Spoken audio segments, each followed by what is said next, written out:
Pemirsa, setelah libur akhir pekan dan tahun baru Imlek, indeks harga saham gabungan dibuka menguat, namun saat penutupan perdagangan bergerak melemah 0,2%. Sementara nilai tukar rupiah berhasil menguat hingga 1%. Untuk informasi selengkapnya kita akan bergabung dengan Jessica Wulandari langsung dari Studio Bursa Efek Indonesia. Jessica, indeks saham pergerakannya sideways, melemah tipis, dan juga nilai transaksi hanya 7 triliun. Apakah ini masih banyak yang libur Imlek, Jessica, sehingga tidak banyak yang bertransaksi di pasar saham hari ini? Ya, Mercy dan pemirsa, indeks harga saham gabungan sepanjang perdagangan sesi kedua berada di teritori negatif. Kalau kita memantau pada penutupan hari ini sudah turunnya 0,2% di level 6.860. Trading value atau nilai transaksi berada di kisaran 7,8 triliun. Dan benar sekali seperti Anda sampaikan tadi, hari ini trading value atau nilai transaksi masih tergolong sepi dibandingkan hari biasanya. Ditambah hari ini pergerakan indeks harga saham gabungan masih minim sentimen dan juga dipengaruhi sejumlah harga komoditas yang melemah.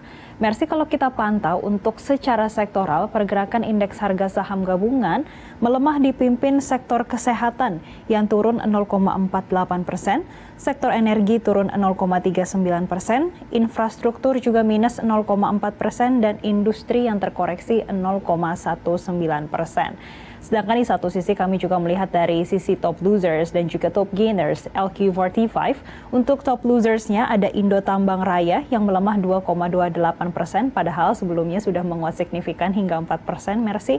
Kemudian Sarana Menara Nusantara melemah 1,76% dan BFI Finance yang melemah 1,74%.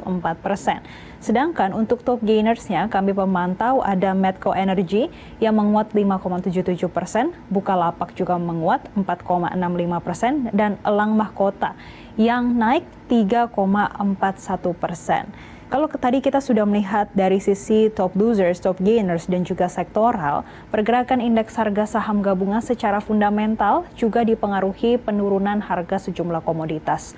Yang pertama untuk pergerakan harga nikel yang melemah 2,26%. Saat ini posisinya di level $27.895 per tonnya. Sedangkan untuk harga batu bara pada sore hari ini berada di level $360 per tonnya. Dan kami memantau untuk pergerakan indeks harga saham gabungan yang bergerak menurun juga dipengaruhi pergerakan harga batu bara dan juga emiten yang berbasis batu bara. Pada sore ini, Bayan Resources melemah 3,6%, Adaro juga terkoreksi 1,54%, dan PTBA yang turun 1,4%. Untuk penurunan dari harga batu bara ini dipengaruhi adanya melandainya permintaan batu bara terutama dari Eropa. Karena saat ini Eropa cuacanya musim dinginnya justru tidak sedingin tahun-tahun sebelumnya. Bisa dikatakan tahun ini lebih hangat dan ini yang menyebabkan permintaan terhadap batu bara pun mulai melandai. Mercy, kalau kami memantau untuk pergerakan indeks harga saham gabungan sepanjang hari ini cukup berbeda dengan pergerakan bursa Asia. Untuk pergerakan bursa Asia, satu-satunya yang buka pada hari ini hanyalah bursa Jepang, yaitu Nikkei yang terpantau menguat 1,46%. Sedangkan untuk indeks Singapura, kemudian Hong Kong dan juga Tiongkok masih merayakan tahun baru Imlek. Dan kami juga mendapatkan informasi untuk bursa Tiongkok ini masih akan tutup hingga tanggal 30 Januari 2023. Dan Mercy, kalau kami pantau untuk pergerakan bursa Nikkei sepanjang hari ini juga masih menguat secara signifikan. Ini dikarenakan beberapa data perekonomian dari Tiongkok, maksud kami dari Jepang. Yang pertama, ini dari indeks output kompositnya yang naik menjadi 50,8 pada bulan Januari, atau ini dikatakan sudah berada di level ekspansif, lebih tinggi dibandingkan bulan Desember yang posisinya berada di level 49,7. Sedangkan data terkait aktivitas bisnis layanan di Jepang pada bulan Januari juga masih mencatatkan kenaikan ke level 52,4 atau ini lebih tinggi dibandingkan pada bulan Desember yang posisinya berada di level 51,1. Kemudian ada juga sentimen dari Bank Sentral Jepang yang masih mempertahankan suku bunga kebijakan jangka pendeknya minus 0,1%, sedangkan untuk jangka panjangnya sebesar 0%.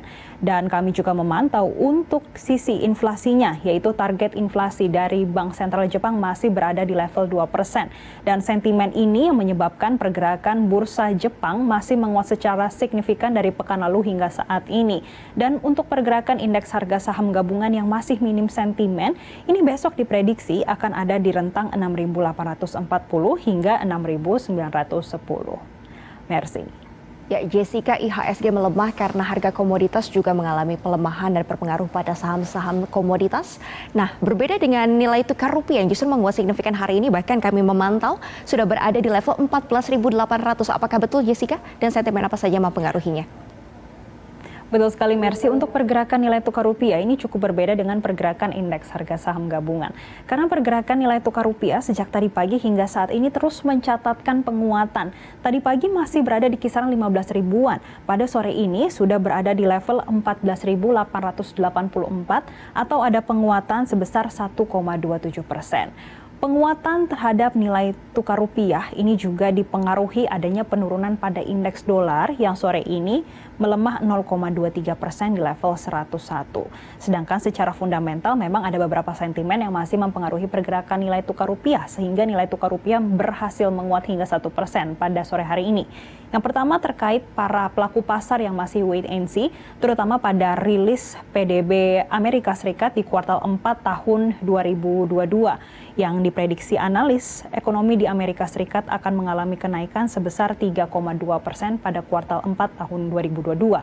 Kemudian ada sentimen kedua, para investor yang masih akan mencermati kinerja keuangan terutama emiten perbankan yang akan dirilis. Dan ini juga akan mempengaruhi nilai tukar rupiah dan juga pergerakan indeks harga saham gabungan. Kemudian ada sentimen ketiga yang secara fundamental yang masih mempengaruhi pergerakan nilai tukar rupiah, yaitu adanya investor yang optimis di tanggal 1 Februari 2023 mendatang, The Fed akan menaikkan suku bunga acuan sebesar 25 basis point. Namun kini kita akan terus pantau apakah benar nanti The Fed akan menaikkan suku bunga acuan sebesar 25 basis point.